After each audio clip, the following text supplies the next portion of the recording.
지금부터 검색질에서 풀어드리겠습니다. 현재 국내에는 주한미군이 보유한 48대의 아파치와 우리나라 육군이 1조 8,400억 원을 들여 미국으로부터 구입한 36대의 아파치를 합쳐 총 84대의 아파치가 활동하고 있죠.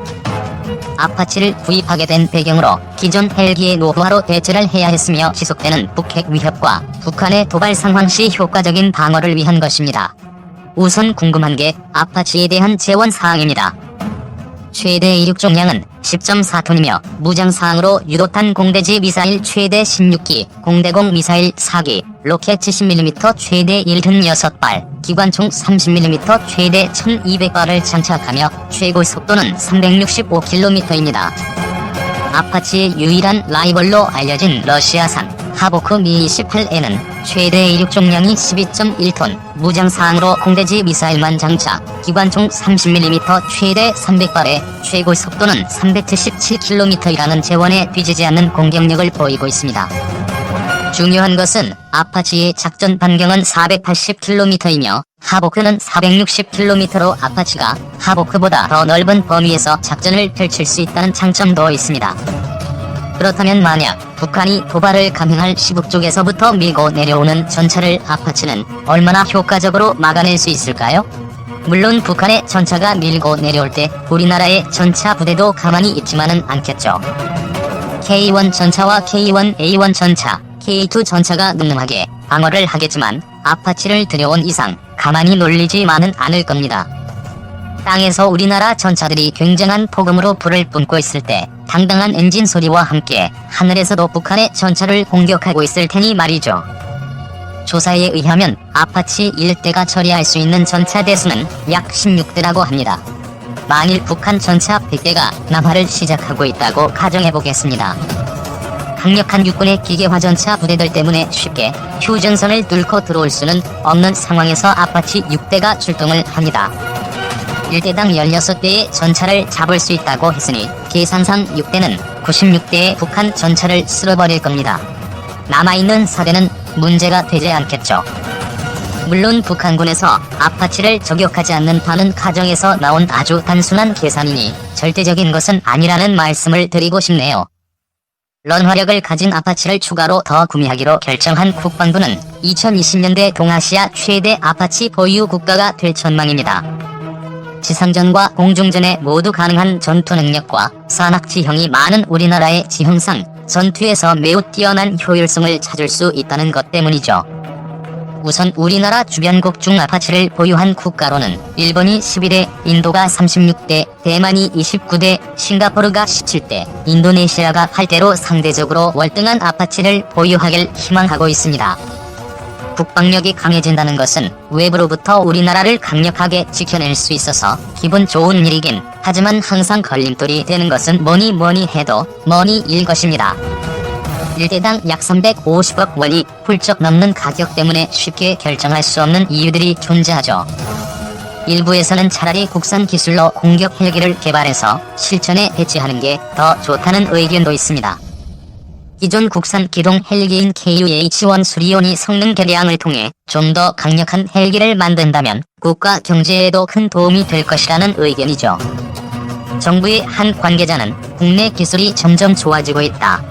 아파치 추가 도입 사업을 추진하는 2020년대 초반엔 격차가 거의 없을 것이라며 헬기 기술의 국산화를 추천합니다. 하지만 군 관계자는 국산 무기는 방산 비리 때문에 절차가 엄격해져 74개 단계 중 어떤 한 단계에서 멈추거나 늦춰질 가능성이 크다라며 국산화의 속도 문제를 꼬집었습니다. 어찌되었든 아파치의 화력이 궁금했던 일로 시작해 국산 무기의 교체 문제까지 다루어 보았습니다. 제일 중요한 것은 외산 무기를 사용하든 국산 무기를 사용하든 투명한 예산 관리와 분량 없는 무기를 사용하여 국가를 안전하게 지켜내는 일일 것입니다. 본 영상은 SL사회복지연구소에서 제작하였으며 도움이 되셨다면 좋아요와 구독하기를 눌러주세요. 감사합니다. 미 육군은 현대전 경험을 통해 지상군을 공중에서 엄호할 근접 항공지원 자산의 도입 필요성을 느끼고 이를 추진하려 했으나 1947년 국가안보법 통과와 함께 미 공군이 독립하면서 항공 자산의 중첩성이 문제가 되었다. 이에 따라 삼군 총장은 1949년 키웨스트 협약을 체결해 육군은 고정익 항공기를 보유하지 않기로 결정했다.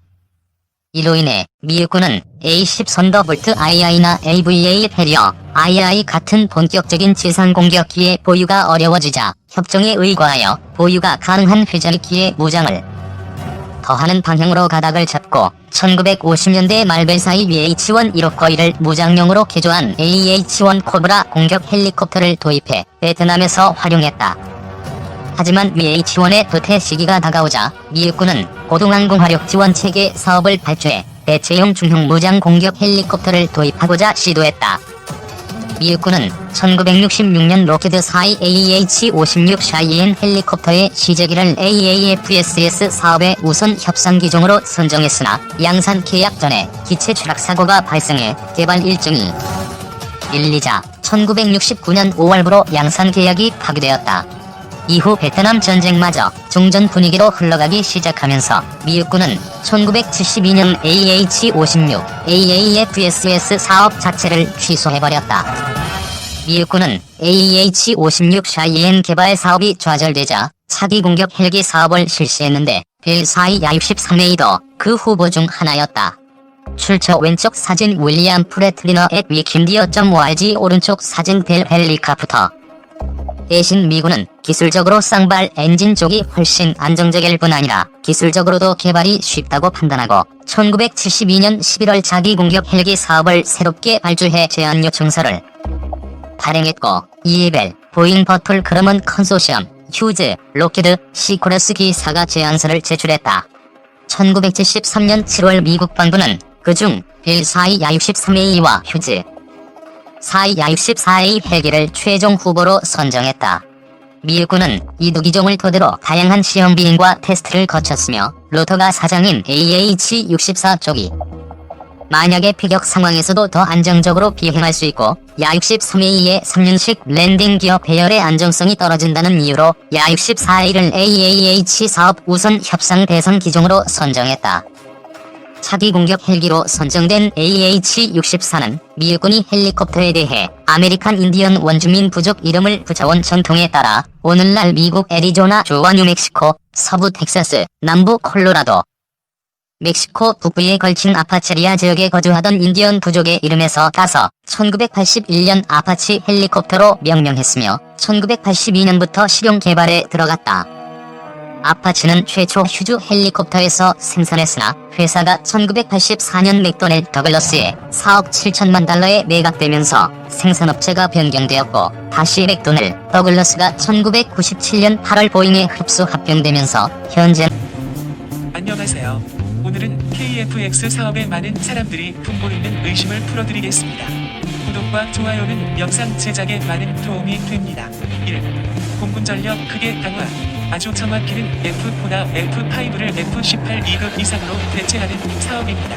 1. 먼저 중국군의 양적 주력이라고 함은 J-10이고 실제로 우리에게 위협이 되는 건 Su-27 러시아 직도입니다. 참고로 이건 진짜 F-15하고 맞먹을 수 있는 기체라서 제고무새에 영향을 많이 받습니다만 KF-X의 경우 한정적이라도 Su-27과 더 싸울 수 있는 성능이 나옵니다. 딴 게 문제가 아니고 일단 F-18급 엔진이지만 이보다는 경량화, 기동성에 치중해서 F-15가 밀리는 측면에 해당하던 기동성 부분에서 더 우세한 편이고 다른 문제로 애초에 암람티어인 항공기들은 Su-27에 비해서 장거리 미사일 공격에는 훨씬 우위를 보였습니다. 따라서 이 두 가지 장점을 모두 포함하기 때문에 실제로 Su-27에 비해 부분적 우위를 점할 수 있으며 제10에 대한 양적 우위도 수급하게 되죠. 이 두 번째로 일본도 영향을 받긴 하는 게 원래 F-4나 5는 암람을 사용하는 항공기가 아니어서 비블 교전 즉 장거리 미사일 교전에 불리했지만 KF-X는 암람이 체계에 들어가 있고 암람보다 사거리가 긴 미티어를 그것도 F-35 무장창에 쓰기 위해 지금 일본이 영국하고 개량 중인 마이너 미티어가 아닌 원래 유로파이터에 쓰는 그걸 그대로 달기 때문에 성능 감소 없이 풀스펙으로 공중전에서 전력 강화가 이루어지는 셈입니다. 그것도 100대 증오. 이렇게 되면 일본 입장에서도 상당히 껄끄러워지는 편이 되죠. 제주도나 부산, 경남 지역에서 항공작전이 벌어지면 실제로 규슈와 혼슈 남부는 모두 전투기 작전 반경 안에 들어옵니다. 그게 100여 대가 늘어나는 건 실제로 심각하게 껄끄럽다는 소리가 되죠. 더군다나 요즘 한국군 비물 사거리가 매우 늘어서 실제로 대한해협을 기준으로 해서 항공전이 어느 정도 전제되면 공자대가 한국군의 지상미사일 포대를 공격하기 위한 요격작전을 수행하는 것이 거의 불가능하다는 소리입니다. 이건 간단한 산수인데 F-4나 5가 KF-X로 교체된다는 의미는 결론적으로 F-16 이상급의 요격 성능을 가진 기체가 100대 가까이 불어난다는 소리고, 일본의 F-35 100대 이상이라는 개드립은 한 번에 100대를 도입하는 게 아닙니다. 얘네는 F-15를 순차 퇴역하면서 F-35를 추가로 도입해서 그걸 메꾼다는 계획입니다. 참고로 한국군도 사실 F-35 추가 도입 사업이 어느 정도는 예상되어 있다고 보시면 되는데, KF-X로 F-4나 5를 교체하고 기령이 좀 있는 피부 버전의 F-16이 퇴역하는 건 F-35로 대체할 가능성이 꽤 있습니다. 혹은 F-35나 F-15K를 나눠서 도입해서 대체하거나. 이유는 간단한데 F-35는 제공기로서의 성능은 우세하지만 폭장량은 절대로 15K를 못 이깁니다. 즉 현 단계에서 한국군의 폭격기 역할을 하는 건 F-15이며 따라서 15계열 기체는 전술 폭격기의 형태로 계속 남을 거란 소리죠. 이렇게 될 수밖에 없는 다른 이유는 순항미사일, 특히 타우러스 크위피디 계열 미사일의 운용 플랫폼이 일단 F-15이기 때문입니다. 그 이후의 기종으로 운용이 매우 어렵다는 점이 문제인 거고요. 즉 결론은 한국군의 경우 나중에 일본이 100대의 35A를 가지게 되면 한 70대에서 80대의 35A를 도입했을 가능성이 크다는 소리고, 이외에도 약 60대에서 80대의 15K의 X대량 버전을 계속 운용할 거란 소리입니다. 적어도 2040년대 정도까지는 아마 이런 구도가 계속될 듯. 한 가지 더. 프로토타입 근사하게 뽑는 건 누구나 합니다만 2차 대전 때부터 전투기 문제에 있어서 중요한 건 양산 능력입니다. 그리고 그 측면에서 일본은 완전 개뿐만입니다. 즉 무기체계의 싸움은 결론적으로 어떤 공학기술이 있는가가 문제가 아니고 그 공학기술을 대량 생산 체제로 전환해서 군수체계에 편입할 수 있는가의 능력에 대한 문제입니다. 미국이나 러시아는 이에 대한 능력이 다른 국가들보다 넘사벽으로 발달했고, 일본은 프로토타입까지만 비슷하게 뽑습니다. 그러나 그것이 군의 여건에 맞을 수 있는가는 차선의 문제죠. 거기서 똥망입니다. 5세대기 개량은 아마 블록 개량에 의해서 진행될 가능성이 큽니다. 4. KF-X 실패 시엔 결국 F-35를 사오는 방향으로 선회한다고 보시면 되는데, 문제는 실패 확률이 작아서 KF-X는 하이엔드 제공우세기가 아닙니다. 즉 안전방을 골라 한 건데, 이렇게 한 이유는 개발 컨셉 때문이었고요. 즉 KF-X는 8천만 달러 이상, 시간당 유지비 17,000달러 선에서 맞춰야 하는 기체라는 점 때문에 그만큼 경제성을 중시해서 만들어가서 실패율이 매우 낮다고 보시면 될 듯. 만일 문제가 된다면 블록 1에서 3보다는 4 이상에서 발생할 수는 있습니다만 그 이전 단계는 거의 성공한다고 확정적으로 생각해도 될 듯합니다. 감사합니다.